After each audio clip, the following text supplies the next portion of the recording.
So I feel, again, remarkably fortunate and blessed to have been in a field that I am doing the work that I love. As a psychologist since 1977, well, as a person in the field since 1977, as a psychologist and licensed since 1987. I've gone through a really good time, and I took every growth training, every sensitivity training, every growth opportunity I could find. I think I may have missed a few, but I don't think I missed too many. And I learned from every one of them. Every one of them was valuable. In fact, every one of them was beyond that. It was invaluable. I wouldn't change one thing. Some of it wasn't so easy. Some of it was painful. Some of it was startling. Some of it shook my world, you might say. But it was a good shakeup. It was a good disillusionment because it brought me, it saw through the illusions and kept bringing me back to terra firma, to what's real, right? So what is this thing about present-centered anything, therapy or life? Well, what are we talking about? Well, I haven't found in all those years two more powerful abilities to develop within every one of us. And if you find any, you'll let me know. I'd really like to know. Then being in the present moment, also known as presence, and being able to watch your mind standing outside of your mind, also known as witnessing. And they're really the core of all meditation, all yoga, all spiritual practice. You could even say all healthy psychological living. In fact, you could just call it a part of all functional, adaptive, healthy living, period. I'd go that far. And in all my years of doing this and my practice, this ability to witness I found naturally occurring with one gentleman in everyone I've seen. And he didn't even know he was doing it, and he didn't particularly value it. And I let him know that it was remarkable. Oh, you really think so? I said, yes, yes, yes. Oh, okay. So presence, let's do something kind of interactive, kind of fun. I do this fairly typically when I see somebody for the first time, usually toward the end of the session, after I've got some of the story and the history and the dynamics. And I'm not minimizing all that. All that's valuable to know. And you see the themes and the attachments and all that's going on. But let's do something, a little thing I call time orientation. Never had anybody check that out with you, right? Time orientation. Where are you at with time? In fact, does it even exist, actually? It's on my list here, by the way. Okay, so just take a moment within yourself, if you will, to see where you spend time as of this juncture on your journey in this life. Probably a question you've never been asked before. And we have three categories for you.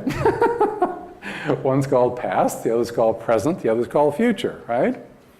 And so you can divvy up your 100%, it's got to add up to 100%, into those three categories. Where do you spend time? A lot of people in the Bay Area, adjunct to Silicon Valley, of course, spend a lot of time in the future. Just get mesmerized by the future. Love the future. Just love it. For a number of people who miss their country of origin, or they miss certain relatives, or they miss one thing or another, better times maybe at a different point of their life, maybe some trauma that's still with them, some unfortunate situation or loss that they haven't quite come to terms with, they may be locked into the past and kind of reliving it over and over again in a way, one way or another. It just keeps cropping up. So would anybody like to share where they spend time? It's got to add up to 100% again. Anyone want to be brave? Yes, sir. 5% past, 80% present, and 15% future. So we got 5 past, 80 present, 15 future.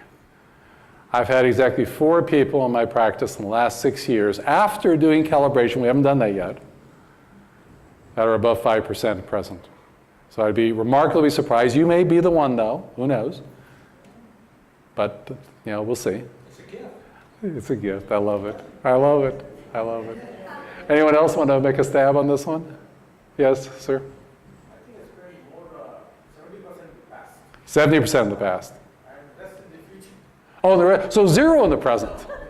It is, but Look, we'll give you an honorary or courtesy 1 or 2%. I do that with a lot of people. I mean, I'd be generous. I mean, why not? There are some moments, right? Moments. But essentially, it's hugely in the past and some in the future for you.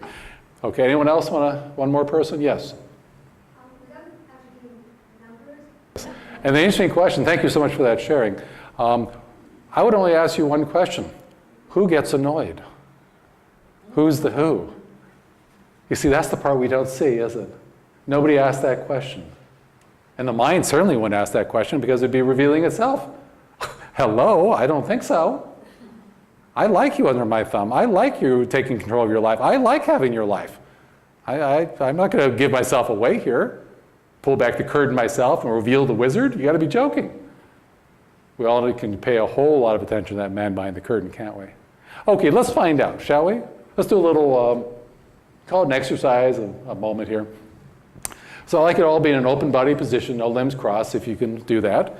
And allow yourself to close your eyes for a moment, shutting down 250 million visual receptors, cones and rods. And I would ask you now, in your own way, in your own time, even if you keep your eyes open or closed, to purely watch your breath. As you breathe in and out. And do it in your own way. And notice the pause between the inhale and the exhale. Purely watching your breath.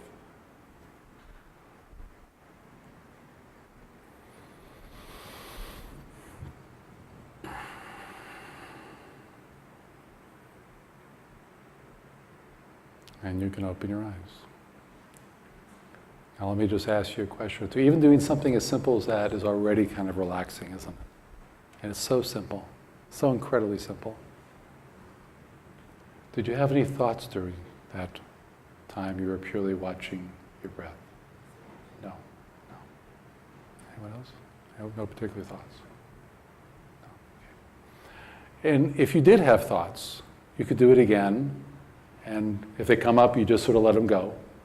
And you'd find you could actually pay perfect attention to your breath without thoughts intruding, right?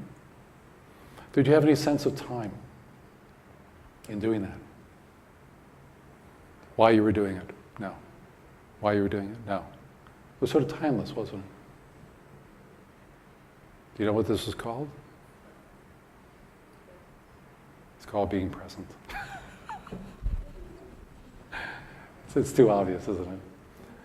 Now, you don't have to be closing your eyes, watching your breath to be present. I want to be really clear about that. You can be doing anything other than trying, agendaing, thinking, because they won't allow you to be present, right? You're off somewhere else. So how much of your life now do you spend in the present in that state with essentially no thoughts and no sense of time? Anyone over 5%? You're honest group. A lot of people tell me zero, and they say, I say, can we give you even an honorary 1% for, no, it's zero. And I don't argue with my clients, they write down zero,